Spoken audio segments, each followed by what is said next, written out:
नेताओं को हिरासत में लिया गया।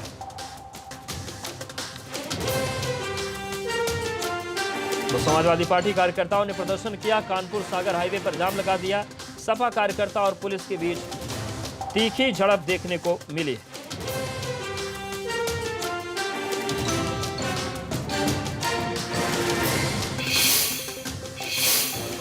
बड़ी खबर महोबा से है, जहां पर समाजवादी पार्टी कार्यकर्ताओं ने जाम लगा दिया। हाईवे पर बैठकर सड़क को जाम कर दिया।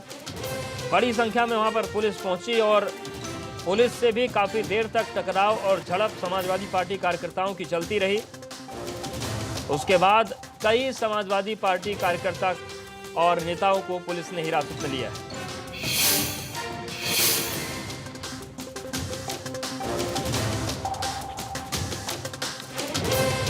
तो बड़ी खबर इस वक्त महोबा से आ रही है, जहां पर कानपुर सागर हाईवे को सपा कार्यकर्ताओं ने जाम लगा दिया। बड़ी संख्या में जो समाजवादी पार्टी के कार्यकर्ता हैं वो सड़क पर ही बैठ गए थे। आपको बता दें कि मृतक व्यापारी इंद्रकांत के घर सपा प्रतिनिधिमंडल जा रहा था, उनको रोका गया और इसी से नाराज होकर ये लोग हाईवे पर ही सड़क पर बैठ गए। पुलिस और सपाइयों में तीखी झड़प हुई, लेकिन जब काफी देर तक हंगामा चलता रहा उसके बाद कई सपा कार्यकर्ताओं और नेताओं को पुलिस ने हिरासत में ले लिया है। तो ये तस्वीर हम आपको दिखा रहे हैं। आपको बता दें कि मृतक व्यापारी इंद्रकांत,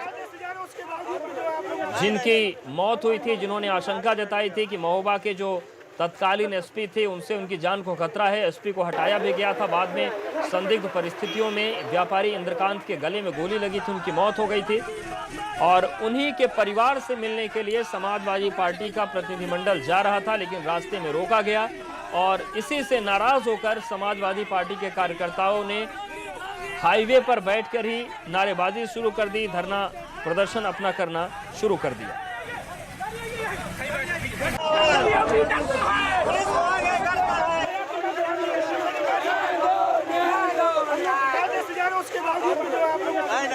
तो पुलिस और सिपाहियों में तीखी झड़प हुई। महोबा की तस्वीरें हम आपको दिखा रहे हैं। बीपी गंगा पर एक्सक्लूसिव तस्वीरें आप देख पा रहे हैं। जमकर हंगामा हुआ। दरअसल समाजवादी पार्टी का जो प्रतिनिधिमंडल है वो मिलने जा रहा था व्यापारी इंद्रकांत के परिजनों से। आपको बता दें व्यापारी इंद्रकांत वही हैं जिन्होंने महोबा के पूर्व एसपी रहे, जो मणिलाल पाटिल जो एसपी थे, उन पर आरोप लगाया था कि उन्होंने जान से मारने की धमकी दी है। उन्हीं के परिवार से ये प्रतिनिधिमंडल मिलने जा रहा था, लेकिन जब रोका गया तो हंगामा हुआ। और रामपुर को उप मुख्यमंत्री केशव प्रसाद मौर्य ने करीब 200 करोड़ रुपए की सौगात दी है। इसके साथ ही लंबे वक्त से अधूरा पड़ा लालपुर पुल का पुनर्निर्माण कराने का निर्देश उन्होंने दिया है और मौजूदा स्थिति में अस्थायी पुल 30 सितंबर तक चालू करने के निर्देश दिए हैं, जबकि स्थायी पुल का निर्माण दिसंबर 2021 तक पूरा करने का दावा किया गया है। रामपुर की स्वार टांडा विधानसभा से बीजेपी उम्मीदवार के बारे में पूछे गए सवाल पर मौर्य ने कहा कि पार्टी का संसदीय बोर्ड उम्मीदवार के नाम का ऐलान करेगा।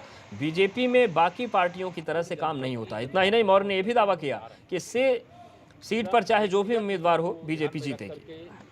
कोई सरकार काम करती थी तो उसकी सजा जनता को कितने दिनों तक भुगतनी पड़ी है, लेकिन जब समाज के लिए काम किया जाता है, जनता के लिए काम किया जाता है,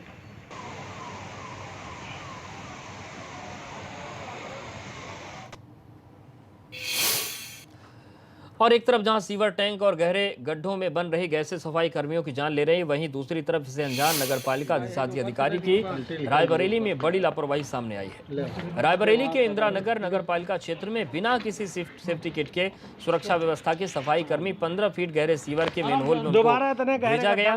सभासद ने मौके पर पहुंचकर टैंक में घुसे सफाई कर्मी को बाहर निकलवाया और नगरपालिका प्रशासन पर कार्रवाई की मांग की। मामला इंदिरा नगर क्षेत्र के वार्ड नंबर 26 का है। मामला सामने आने के बाद अब नगरपालिका के अधिकारियों को नोटिस देने और जिम्मेदार अधिकारी पर कार्रवाई करने की बात कही जा रही है।